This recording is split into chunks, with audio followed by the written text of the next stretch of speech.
हमारी संस्कृति, हमारे संस्कार सदा रहें हमारे साथ। सब्सक्राइब करें तिलक। ये युद्ध मैंने ही शुरू किया है गांधारी, और मेरे ही कारण समस्त कुरुकुल सर्वनाश की कगार पर खड़ा है। पितामह के शरीर में जितने बाण घुसे हैं वो सब मेरे शरीर में घुसने चाहिए थे। वो सरसैया मुझे मिलनी चाहिए थी गांधारी, मुझे मिलनी चाहिए थी। गुरुदेव, इस तलवार के साथ मैं कौरवों का मान, सम्मान और अभिमान आपके हाथों में सौंप रहा हूं। इसकी रक्षा कीजिए गुरुदेव। युवराज, विश्वास रखिए, मेरे हाथों में कौरवों का मान, सम्मान और अभिमान उस प्रकार सुरक्षित रहेगा जिस प्रकार पितामह भीष्म के हाथों में सुरक्षित था। गुरु द्रोण का सेनापति बनना हमारे लिए चिंता का विषय है केशव।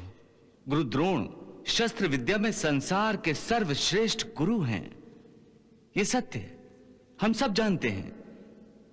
परंतु एक सत्य यह भी है कि उन्होंने अपनी विद्या की संपूर्ण संपत्ति अपने प्रिय शिष्य पांडवों पर लुटा दी है। विशेषकर अर्जुन को युद्ध शिक्षा में इतना निपुण कर दिया है कि स्वयं गुरु को अपने शिष्य का सामना करते हुए सोचना पड़ेगा।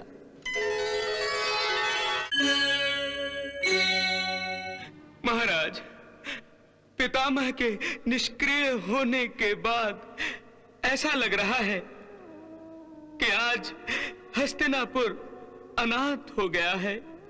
तुम सच कह रहे हो संजय, सच कह रहे हो। आज ये हस्तिनापुर अनाथ हो गया है।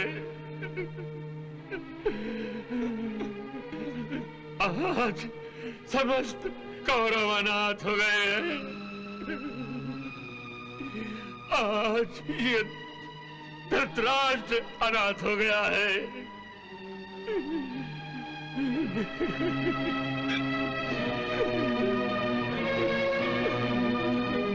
गांधारी ने सच ही कहा था संजय कि कौरव और पांडव में से कोई भी जीते, हार हमारी ही होगी। आज हम हार गए। हमारी संपूर्ण पराजय हो गई संजय, संपूर्ण पराजय। हाँ महाराज। गांधारी, महाराज,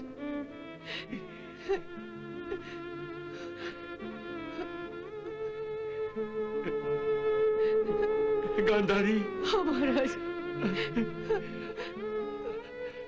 आज हम अनाथ हो गए हैं गांधारी। हाँ महाराज, उस अशुभ समाचार को सुनकर मुझे ऐसा लगा कि आज मैंने अपने पिता को खो दिया है। इस अनाथ का कारण मैं हूँ गांधारी, मैं हूँ। ऐसा मत कहिए महाराज, ऐसा मत कहिए। हाँ गांधारी, हाँ। मैंने अपने पुत्र धर्म का पालन नहीं किया। इसी का परिणाम है कि आज पितामह का अंत होने जा रहा है। गांधारी, मैं हत्यारा हूँ, मैं हत्यारा हूँ। मैंने पितामह की हत्या की है। नहीं महाराज, शांत हो जाइए महाराज, शांत हो जाइए। ताक्षी, जो त्याग की आदर्श मूर्त थे, उनकी छत्र छाया में रहते हुए मेरा स्वार्थी बन जाना मेरे जीवन की सबसे बड़ी विडंबना है। गांधारी, अपने पिता के सुख के लिए ताश्री भीष्म ने आजीवन ब्रह्मचर्य व्रत का कठोर पालन किया। अपने पिता के सुख के लिए हस्तिनापुर के राज सिंहासन पर उनका जो अधिकार था उस अधिकार का त्याग किया और मैं अधिकार न होते हुए भी उस राज सिंहासन पर कब्जा कर बैठा। कैसा पुत्र हूं मैं, कैसा पुत्र। इस धृतराष्ट्र को कुटिल राजनीति और स्वार्थ ने जन्म दिया है। महाराज, ये युद्ध मैंने ही शुरू किया है गांधारी, और मेरे ही कारण समस्त कुरुकुल सर्वनाश की कगार पर खड़ा है। पितामह के शरीर में जितने बाण घुसे हैं वो सब मेरे शरीर में घुसने चाहिए थे। वो सरसैया मुझे मिलनी चाहिए थी गांधारी, मुझे मिलनी चाहिए थी। महाराज, सरसैया पर उन्हें कितनी पीड़ा हो रही होगी। जीवन भर जिनके आगे पीछे सेवक रहे, जो सदा ही अपने पुत्रों और पौत्रों के बीच रहे, जो अकेले होकर भी कभी अकेले नहीं थे, वही पितामह भीष्म, वही गुरुकुल के श्रेष्ठ देवव्रत भीष्म आज रणभूमि में अकेले होंगे, भूखे प्यासे होंगे। कौन उनकी सेवा करेगा? कौन उनकी सेवा करेगा? महाराज,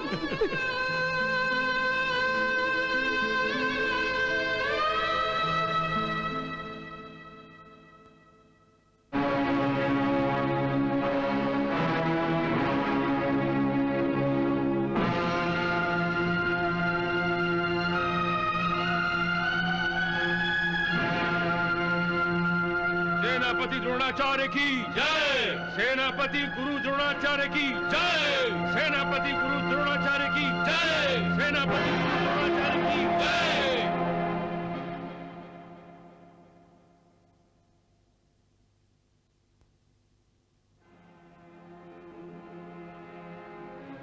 गुरुदेव, इस तलवार के साथ मैं कौरवों का मान, सम्मान और अभिमान आपके हाथों में सौंप रहा हूं। इसकी रक्षा कीजिए गुरुदेव।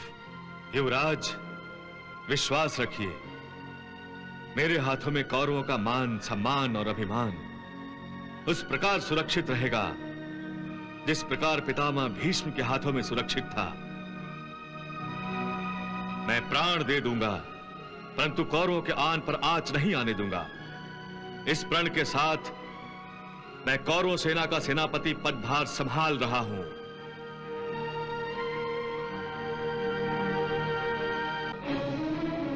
सेनापति गुरु द्रोणाचार्य की जय। सेनापति गुरु द्रोणाचार्य की जय। सेनापति गुरु द्रोणाचार्य की जय। सेनापति गुरु द्रोणाचार्य की जय।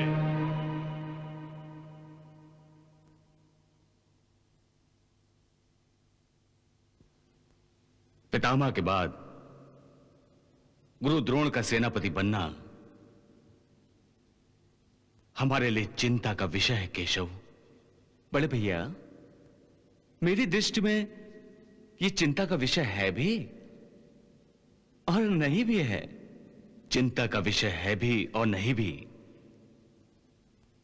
ये क्या कह रहे हो केशव? बड़े भैया, मैं ठीक कह रहा हूं। गुरु द्रोण शस्त्र विद्या में संसार के सर्वश्रेष्ठ गुरु हैं। ये सत्य हम सब जानते हैं। इसलिए हमें उनके बाहुबल, शस्त्र विद्या और युद्ध कुशलता पर तनिक भी संदेह नहीं करना चाहिए। परंतु एक सत्य यह भी है कि उन्होंने अपनी विद्या की संपूर्ण संपत्ति अपने प्रिय शिष्य पांडवों पर लुटा दी है। विशेषकर अर्जुन को युद्ध शिक्षा में इतना निपुण कर दिया है कि स्वयं गुरु को अपने शिष्य का सामना करते हुए सोचना पड़ेगा। तुम्हारा कहना उचित है केशव, फिर भी मैं ये कैसे भूल सकता हूं कि गुरु द्रोण अलग अलग प्रकार के व्यूह की रचना में विशेष दक्षता रखते हैं। उनका बनाया गया व्यूह मकड़ी के जाल की भांति होता है, जिसमें योद्धा पतंगे की तरह फंसकर फड़फड़ाकर दम तोड़ देता है। ऐसे कालमुखी व्यूह के निर्माणकर्ता की ओर से मैं निश्चिंत कैसे हो जाऊं केशव, कैसे हो जाऊं?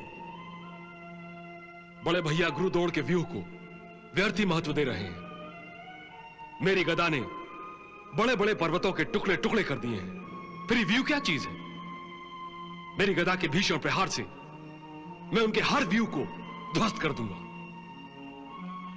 नहीं ताऊ जी, ऐसे अमोघ व्यू योद्धा के बाहुबल से नहीं बल्कि उसकी बुद्धि बल से ध्वस्त किए जाते हैं।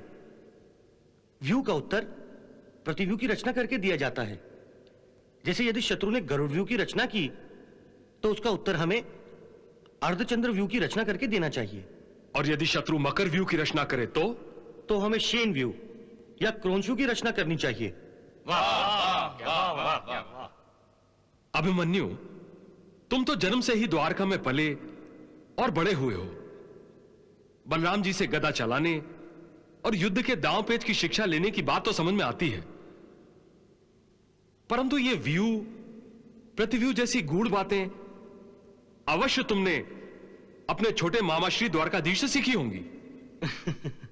नहीं ताऊ जी, व्यू रचना की यह गुड़ शिक्षा मैंने अपने मामाश्री से नहीं ली। फिर किससे ली? ये तो मैंने अपने पिताश्री पार्थ अर्जुन से ली है। अर्जुन से? परंतु हम सब तो 13 वर्षों तक वनवास में थे। इतने वर्षों के बाद तुम्हारी अर्जुन से भेंट हुई, फिर तुम्हें अर्जुन से शिक्षा कब मिली अभिमन्यु? यह शिक्षा मैंने अपनी माता सुभद्रा के गर्भ में ही प्राप्त कर ली थी। गर्भावस्था में? हाँ ताऊ जी, माताश्री को युद्ध नीति के विषय में अधिक से अधिक जानने की उत्सुकता रहती थी और इसीलिए वो पिताश्री से युद्ध के विषय में चर्चा भी करती रहती थीं। पिताश्री ने युद्ध के व्यूहों के बारे में जितनी भी जानकारी दी वो सब मैंने माताश्री के गर्भ में रहकर ही प्राप्त कर ली थी। वाह भतीजे वाह, तुम तो जन्मजात योद्धा निकले। अब हमें गुरुद्रोण की चिंता नहीं करनी चाहिए। चिंता तो हमें अवश्य करनी चाहिए, परंतु महावीर कर्ण की। कल से कर्ण कौरवों की सेना में सम्मिलित होकर युद्ध करेगा।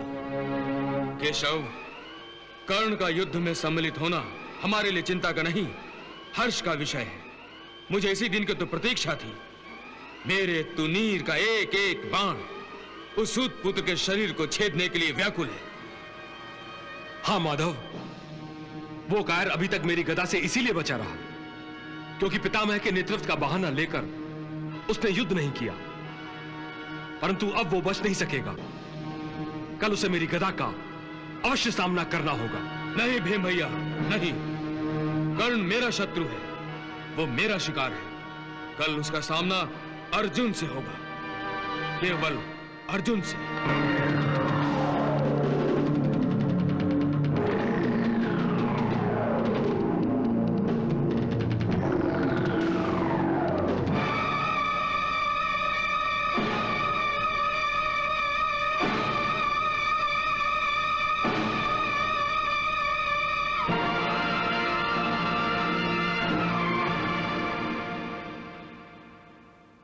अंगराज कर्ण,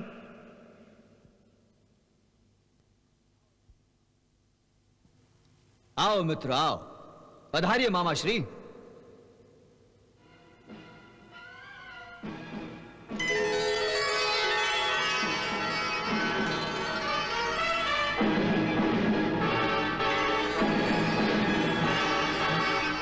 अंगराज कर्ण, इन शस्त्रों को और तुम्हारे हाथों में बाणों को देखकर कोई भी अनुमान लगा सकता है कि कल के युद्ध से पहले की ये रात काटना तुम्हारे लिए बहुत कठिन है। तुम कल के सूर्योदय से पहले ही युद्ध करने के लिए व्याकुल हो रहे हो। हाँ युवराज, तुम मेरे मित्र हो, तुमसे मेरे हृदय की बात कैसे छिप सकती है? युद्ध भूमि में रहते हुए भी युद्ध में भाग न लेते हुए मैं कौरवों के शिविर में बैठकर हर दिन अपने इन शस्त्रों को ताका करता था। और निराश होकर यह सोचा करता था कि पितामह जैसे महान योद्धा के होते हुए मैं पांडवों के विरुद्ध युद्ध नहीं कर सकूंगा और मेरे युद्ध में भाग लेने से पहले ही पांडवों का नाश हो जाएगा और मैं अपने सबसे बड़े शत्रु अर्जुन का वध नहीं कर सकूंगा, जो अपने आप को सर्वश्रेष्ठ धनुर्धर कहता है। परंतु अब द्रोणाचार्य के सेनापति बन जाने के बाद मैं अपने तीरों से अर्जुन के सीने को वैसे ही छलनी करूंगा जिस तरह उसने पितामह के सीने को छलनी किया है। अर्जुन ने तो पितामह को शरशैया पर लिटाया है, परंतु मैं अर्जुन को मृत्युशैया पर लिटा दूंगा। हाँ। पितामह के नेतृत्व में युद्ध न करने की मेरी प्रतिज्ञा ने मेरे हाथ बांध दिए थे, परंतु पितामह के निष्क्रिय होने के बाद मेरे ये हाथ खुल गए हैं। हाँ अंगराज, अब तुम्हें युद्ध में खुलकर अपना हाथ दिखाना होगा और अपने घातक से घातक शस्त्रों का प्रयोग करना होगा। गांधार नरेश, केवल इन शस्त्रों से काम नहीं चलेगा, क्योंकि अर्जुन के पास ऐसे घातक और विनाशक अस्त्र भी हैं जो उसने अपने पिताश्री देवराज इंद्र से प्राप्त किए हैं। अर्जुन के उन अस्त्र को नष्ट करने के लिए मुझे अपने अस्त्र भंडार से वो महाविनाशक अस्त्र भी निकालने होंगे जिनका तोड़ अर्जुन के पास नहीं है। मित्र, मैंने हमेशा ही तुम्हारी मित्रता को अपनी शक्ति समझा है और अर्जुन से तुम्हारी शत्रुता को तुम्हारी शक्ति, और इन दोनों शक्तियों के भरोसे ही मैंने ये महायुद्ध आरंभ किया है। मित्र, मुझे तुम्हारे इन अस्त्रों और शस्त्रों से अधिक तुम्हारी मित्रता पर विश्वास है, तुम्हारी मित्रता पर। जब तुमने मेरी मित्रता पर विश्वास किया है तो मैं भी इस विश्वास की लाज रखूंगा, और यदि आवश्यकता हुई तो अपने मित्र के लिए अपने प्राण भी निछावर कर दूंगा। नहीं मित्रगण, नहीं, ऐसी अशुभ बात फिर कभी अपने मुंह से मत निकालना। भांजे, ऐसी अशुभ बात मुंह से निकालना तो दूर, सोचने तक की आवश्यकता नहीं है। जब तक अंगराज के तन पर यह दिव्य कवच है और कानों में दिव्य कुंडल है,